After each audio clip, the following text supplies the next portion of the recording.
Order! Order in the Grand Council! Supreme Chancellor Zaxos's thunderous voice echoed through the crystalline chamber of the Galactic Council.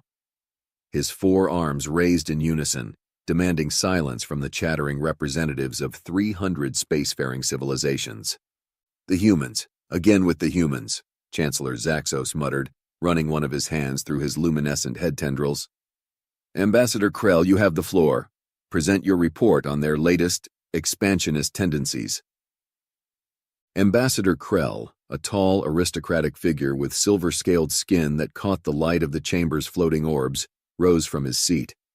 Unlike many of his fellow Draconians who preferred more militant positions, Krell had always advocated for diplomatic solutions. His reputation for level-headedness had earned him this coveted position in the Grand Council. Honored members of the Council, Krell began, his voice carrying the characteristic harmonics of his species. The humans continue to establish colonies at an unprecedented rate. In the past solar cycle alone, they have terraformed 12 previously uninhabitable worlds.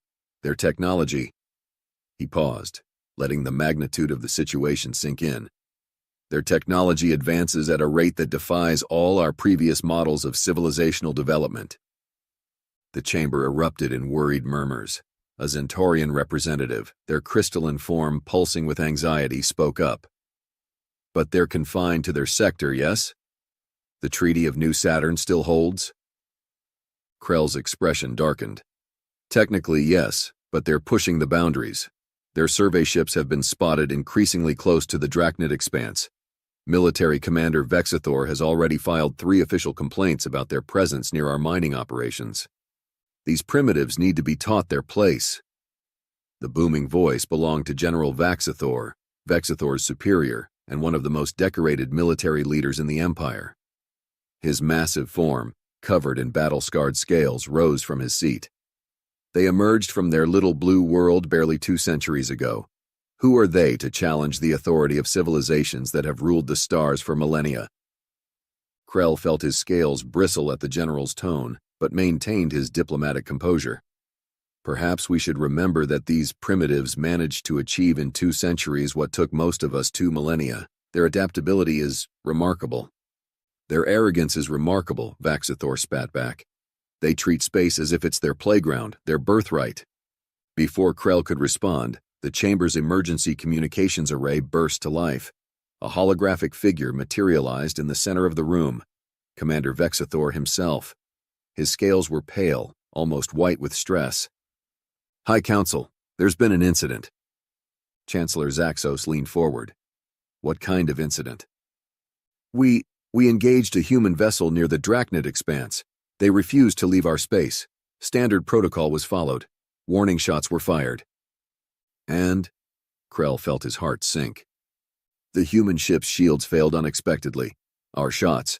There was a child aboard, a human child. She didn't survive. The silence that followed was deafening. Krell watched as expressions of shock, dismissal, and even contempt played across the faces of his fellow council members. They didn't understand. They couldn't comprehend what they had just done.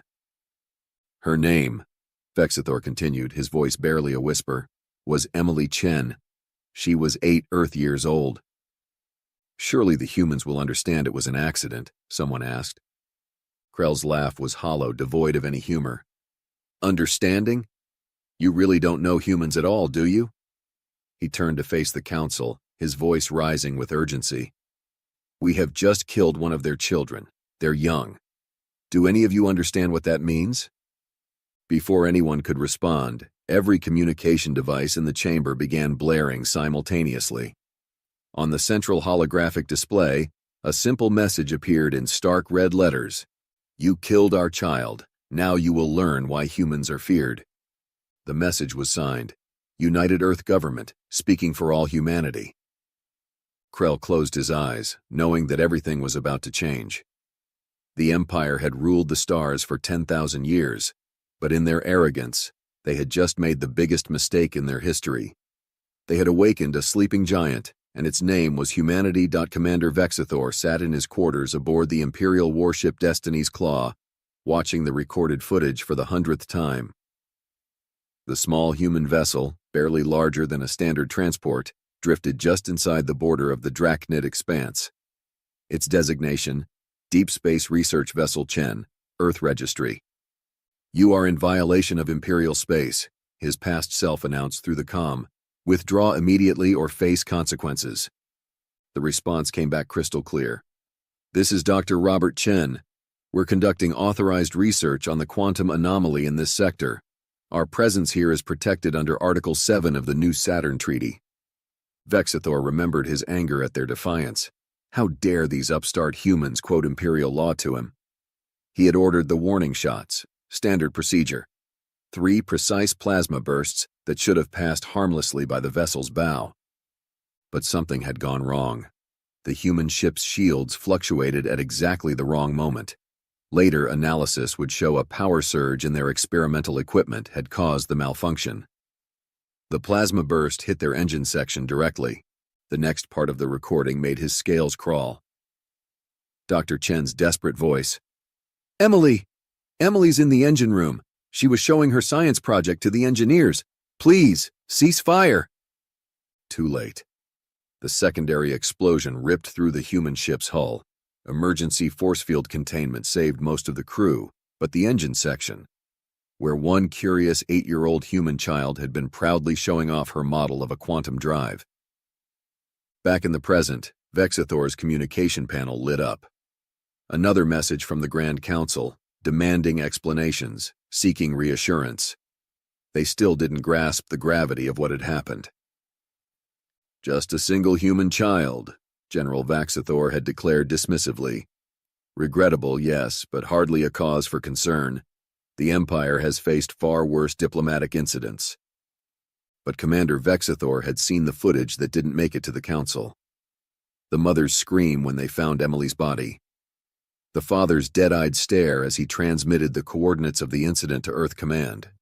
The absolute silence from the human crew as they waited for rescue. Most disturbing of all was the final transmission from Dr. Chen before the human rescue ships arrived. No threats, no curses, just 8 words. "You should have killed all of us instead." The Imperial High Command dismissed it as human emotional hyperbole. They approved a standard compensation package, expressing regret for the unfortunate incident. Later that night, as Vexithor prepared for sleep cycle, his personal AI assistant interrupted with an alert. Every human ship across the galaxy, military and civilian alike, had just changed their transponder signatures to include one additional line. "Remember Emily Chen, age 8, murdered by the Empire." Vexithor felt true fear for the first time in his long military career. The Empire had forgotten one crucial detail about humans. They were the only known species that would burn down the universe to avenge a single child. The United Earth government's ultimatum arrived on every Imperial communication channel simultaneously. No diplomatic flourishes, no room for negotiation, just 5 demands. 1. Immediate surrender of Commander Vexithor and all personnel involved in Emily Chen's death. 2. Complete dismantling of all military installations within 50 light-years of human space. 3. Unrestricted access to Imperial territories for human vessels. 4. 10,000 worlds as compensation. 5. Public acknowledgement of the Empire's crime against humanity. The Grand Council laughed. 10,000 worlds? Unrestricted access? The humans had clearly lost their minds with grief. The Empire controlled millions of systems. Their fleet numbered in the hundreds of thousands. Their technology was the product of 10 millennia of advancement. "Let them rage," General Vexithor declared. "They will learn respect through force." The Empire deployed its 7th Fleet to the human border, 500 capital ships, each capable of reducing a planet to ash. A show of force to remind these upstart humans of their place in the galaxy. They never saw the attack coming. The first sign was when every Imperial quantum communications network went dark simultaneously. Then their navigational systems failed. Ships dropped out of hyperspace into unknown coordinates. Defense platforms turned on their own installations. "Impossible," the Imperial Techmaster said. "Our systems are unhackable. The humans are centuries behind our cybersecurity." The second wave hit before they could recover. Microscopic machines, billions of them, began appearing in Imperial worlds' atmospheres. They consumed military equipment with terrifying efficiency, leaving civilian infrastructure untouched. Weapons crumbled to dust. Warships collapsed into clouds of metallic sand. But the true horror came with the third wave, a new kind of weapon, something that defied Imperial physics. They called it the Void Blade, a beam of pure gravitational distortion that cut clean through planetary shields like they didn't exist. The 7th Fleet's flagship, Pride of the Empire, found itself facing a single human vessel.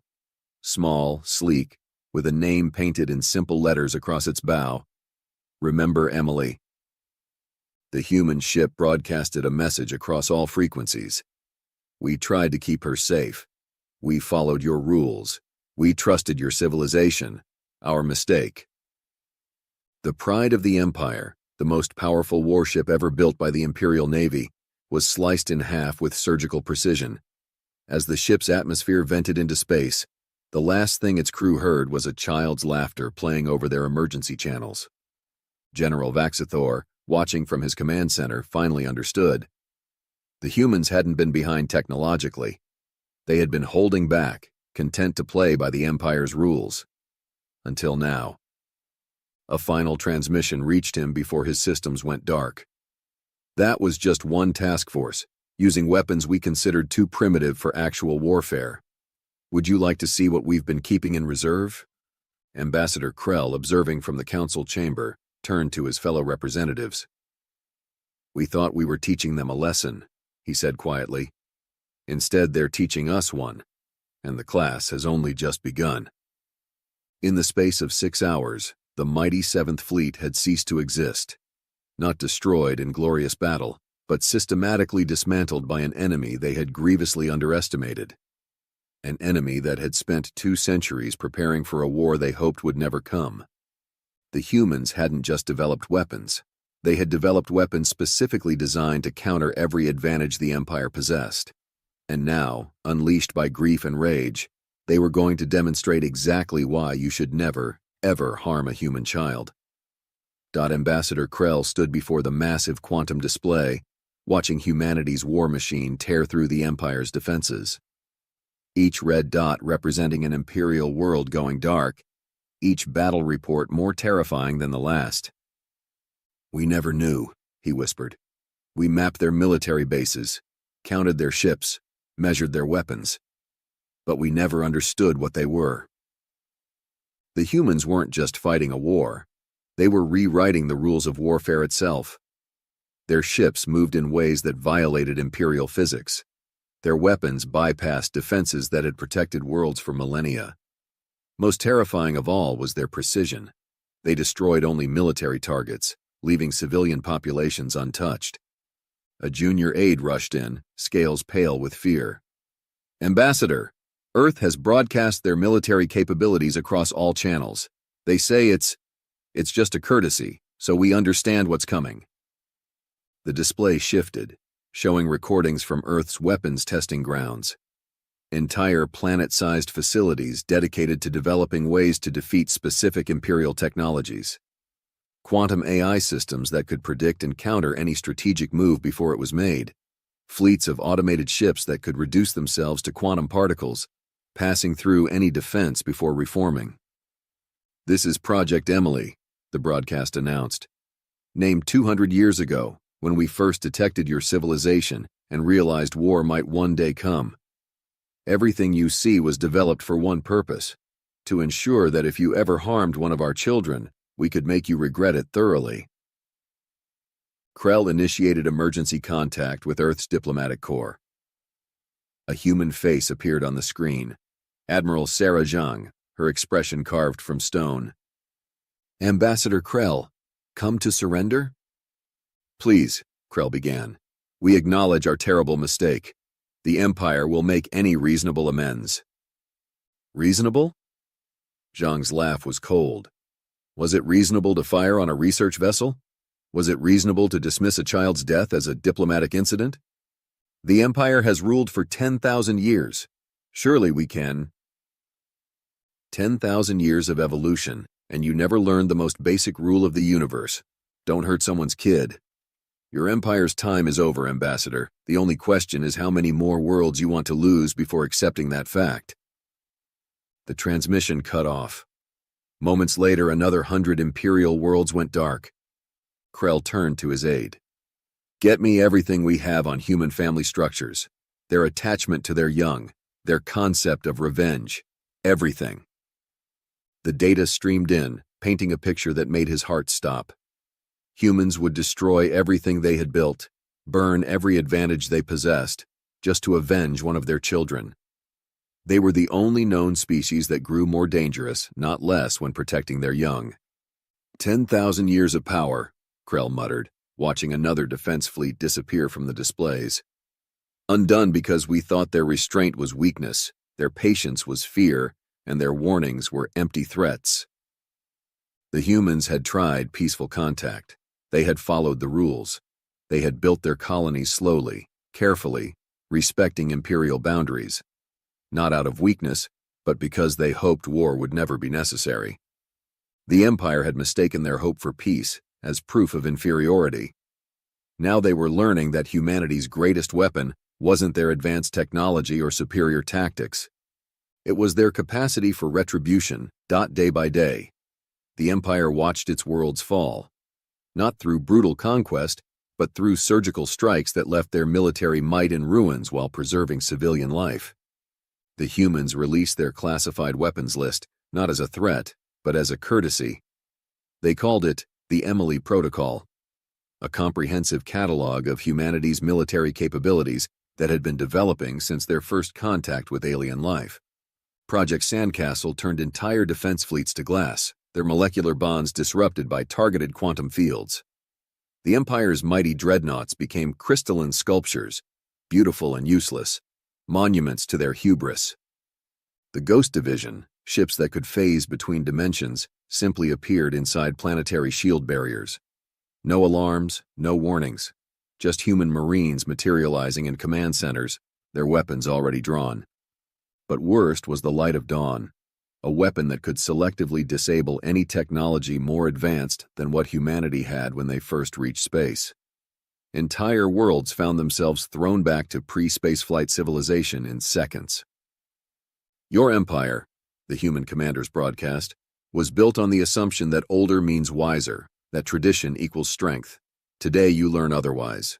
The Centauri sector, heart of Imperial military production, fell in 6 hours. The legendary fortress worlds of the Outer Rim lasted barely a day. The quantum gates that had connected Imperial space for millennia blinked out one by one, replaced by human FTL corridors that only Earth vessels could access. Admiral Zhang personally led the assault on New Genesis, the Empire's oldest colony and symbolic heart. Her flagship, now renamed 4 Emily, didn't fire a single shot. Instead, it broadcast a simple message on all frequencies: the laughter of human children playing. The psychological impact was devastating. Imperial forces began surrendering at the mere sight of human vessels. The mighty races that had looked down on humanity now begged for mercy, only to receive the same response. The same mercy you showed Emily Chen. But it wasn't mindless revenge. Every human strike was calculated, every target chosen with surgical precision. They weren't destroying the Empire, they were dismantling it, piece by piece, with the same methodical care a scientist might use to take apart a complicated machine. The Drachnid expanse, where Emily had died, received special attention. Human forces converted it into a memorial system. Every military installation was transformed into a school or research center dedicated to peaceful sciences. The exact spot of Emily's death became the site of the largest hospital in known space, specializing in pediatric care for all species. Remember, the humans broadcast as another world fell. We didn't want this war. We would have been content to grow slowly, to learn from you, to build something together, but you taught us a different lesson instead. Now we're teaching one of our own. In the grand scheme of the galaxy, it had been just one child, one small life among trillions. But that, the Empire was learning, was exactly the point.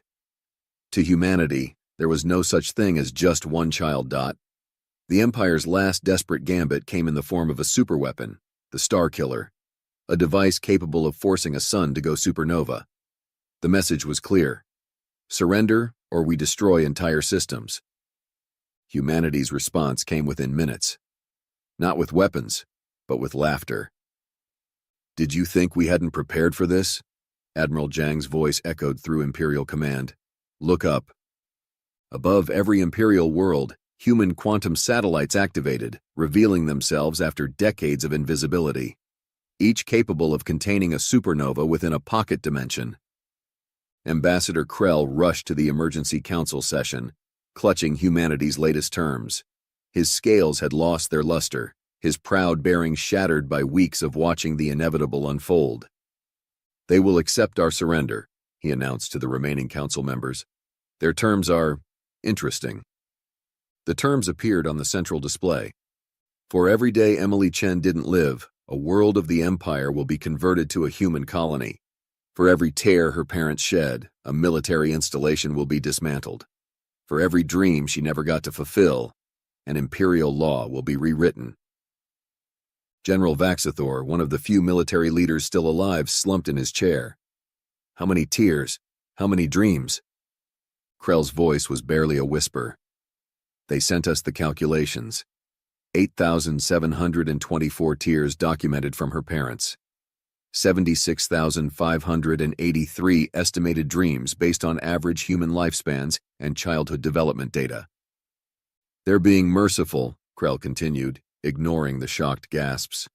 "They could demand everything. Instead, they're offering us a chance to learn. Every world they take will include Imperial citizens who wish to stay. Every installation they convert will employ our people. Every law they change will protect all species, not just humans." The council chamber fell silent as the implications sank in. The humans weren't just winning the war, they were rewriting the very foundations of galactic civilization.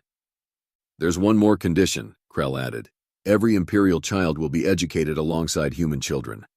They call it the Emily Chen Memorial Education Initiative, to ensure, in their words, that no empire ever forgets the price of arrogance again." The council voted unanimously to accept the terms. Not out of fear, though there was plenty of that, but because for the first time in 10,000 years, they saw a future that might be better than their past. As Krell transmitted the Empire's acceptance, a final message came from Earth. "Your society valued power over compassion, tradition over growth, pride over wisdom. Emily Chen died because of those values. Her death marks the end of that era. The galaxy will know a different way forward. One measured not in territory controlled or ships commanded, but in children protected and dreams preserved." 100 years after Emily Chen's death, Ambassador Krell stood before the new Galactic Assembly. Gone were the crystalline spires and ancient thrones of the Imperial Council. In their place, a simple circular chamber where representatives of all species sat as equals. "The galaxy prospers," Krell addressed the assembly, his voice carrying the weight of centuries. "Our children learn together in schools built where warships once docked. Our scientists collaborate in research centers converted from military bases. And everywhere in every world we remember." The central display activated, showing the Emily Chen Memorial on Earth. A simple hologram of a smiling 8-year-old girl, eternally frozen in time, surrounded by actual children of countless species playing together. "The humans could have destroyed us entirely," Krell continued. "Instead, they chose to remake us. The Empire's fall wasn't marked by burning worlds or shattered planets, but by the sound of children laughing." He gestured to the latest reports. Trade between worlds had reached unprecedented levels. Scientific advancement accelerated beyond Imperial-era predictions. The combined knowledge of thousands of civilizations, once hoarded by the Empire, now freely shared. "But never forget the price of this peace," Krell warned. "One child, one small life that the Empire, in its infinite arrogance, thought insignificant. We thought ourselves immortal, undefeatable, wise beyond measure. A child's death taught us otherwise." The assembly chamber's walls turned transparent, revealing the stars beyond. Each point of light represented not just a world, but a promise kept. The humans had rebuilt the galaxy not through fear, but through a simple principle: protect the children, all children, at any cost. Commander Vexithor's grandson now headed the largest pediatric research institute in known space. General Vaxithor's descendants served as peace officers in human colonies. The Empire's greatest weapons laboratories had become universities, where species once forbidden to interact now studied together. Emily Chen died because we believed power came from strength, Krell concluded. She lived on because humans showed us that true power comes from compassion. Remember her name, not as a warning, but as a promise. A promise that in this galaxy, every child, human, imperial, or otherwise, will live to see their dreams. As Krell stepped down from the podium, his aged eyes caught sight of a small human girl playing with a young Draconian in the assembly's courtyard. The human child was teaching the Draconian a game, something involving jumping between marked spaces on the ground. "Ambassador Krell," the human child called out, waving. "Want to play hopscotch with us?" Krell felt his heart squeeze. A century ago, such a scene would have been unthinkable. The mighty Empire would never have stooped to play children's games. But the Empire was gone. In its place stood something far stronger, a civilization built not on the power to take life, but on the promise to protect it.